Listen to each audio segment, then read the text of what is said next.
Hi అండి, అందరికీ నమస్తే. వెల్కమ్ బ్యాక్ టు తెలుగింటి షడ్రుచులు.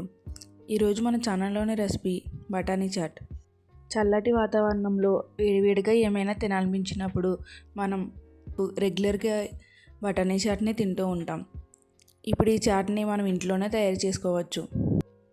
బయట బండిల దగ్గర తినే చాట్ కన్నా టేస్టీగా ఉంటుంది. అలాగే ఎక్కువ మసాలాలు లేకుండా ఇంట్లోనే హెల్తీగా చేసుకోవచ్చు. ఈజీ ప్రాసెస్లో ఈ రెసిపీని ఎలా చేయాలో ఇప్పుడు చూపిస్తాను. దీనికోసం నేను ఒక గ్లాస్ ఎండు బఠానీని తీసుకుని 8 గంటల ముందే నానబెట్టుకున్నాను.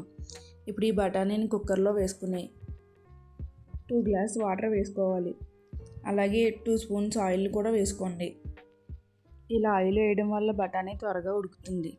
అలాగే 1 స్పూన్ పసుపును కూడా వేసుకొని మూత పెట్టి బఠానీని మెత్తగా ఉడికించుకోవాలి. దీనికి 6 విజిల్స్ అయితే సరిపోతుంది. ఇప్పుడు చాట్ కోసం స్టవ్ వెలిగించి ఒక పాన్ పెట్టుకోవాలి. 2 స్పూన్స్ ఆయిల్ వేసుకోండి. ఈ చాట్కి ఆయిల్ ఎక్కువగా వేయాల్సిన అవసరం ఉండదు. దీనికోసం నేను ఒక చిన్న ఆనియన్ని ముక్కలుగా కట్ చేసి వేసుకున్నాను. ఇలా ఆనియన్స్ వేగిన తర్వాత ముందుగానే మిక్సీ పట్టుకున్న అల్లం వెల్లుల్లి టమాటో పేస్ట్ని వేసుకున్నాను. ఇప్పుడు దీన్ని కూడా పచ్చివాసన పోయే వరకు వేపుకోవాలి. అలాగే నేను మనం ఉడికించుకున్న బఠానీ నుంచి పావువంతు బఠానీని పక్కకు తీసుకుని ఇలా మిక్సీ పట్టుకుని పేస్ట్గా చేసుకున్నాను. ఈ బఠానీ పేస్ట్ని కూడా ఇందులో వేసుకుని వేపుకోవాలి. ఇలా వేసుకోవడం వల్ల చాట్ చాలా టేస్టీగా ఉంటుంది. ఇలా వేపుకున్న తర్వాత మనం ముందుగానే ఉడికించుకున్న బఠానీని నీళ్ళతో సహా వేసుకుని ఒకసారి అంతా కలిసేలా కలుపుకోండి.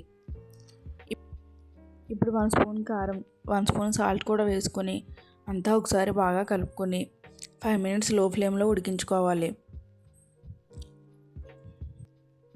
5 మినిట్స్ ఉడికించుకున్న తర్వాత చాట్ చిక్కబడుతుంది. ఇలా దగ్గర పడిన తర్వాత ఇప్పుడు 1 స్పూన్ చాట్ మసాలా, 1 స్పూన్ గరం మసాలాను కూడా వేసుకొని 2 మినిట్స్ మళ్ళీ ఉడికించుకోవాలి. ఇప్పుడు ఒక చెక్క నిమ్మరసాన్ని పిండుకుని కొంచెం కొత్తిమీరని కూడా వేసుకుని అంతా ఒకసారి బాగా కలుపుకోండి. ఇప్పుడు చాట్ రెడీ అయిపోయింది. దీన్ని బౌల్లోకి సర్వ్ చేసుకుందాము. ఇప్పుడు ఇందులోకి గార్నిషింగ్ కోసం కొన్ని ఆనియన్ ముక్కల్ని, టమాటో ముక్కల్ని, కొంచెం క్యారెట్ తురుమును కూడా వేసుకోండి. టమాటో ముక్కలు మీకు నచ్చితే వేసుకుని లేకపోతే స్కిప్ చేయొచ్చు. అలాగే కొన్ని పల్లీలను, కొంచెం బూందీ, కొంచెం కార్న్ఫ్లేక్స్ని కూడా వేసుకొని కొత్తిమీరతో గార్నిష్ చేసుకుంటే సరిపోతుంది.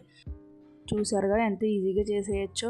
అచ్చం మనం బండి దగ్గర కొనుక్కుని తినే చాట్లాగే ఉంటుంది. మీకు ఈ రెసిపీ నచ్చితే లైక్ చేయండి, షేర్ చేయండి, నా ఛానల్ని సబ్స్క్రైబ్ చేయండి. Thank you all.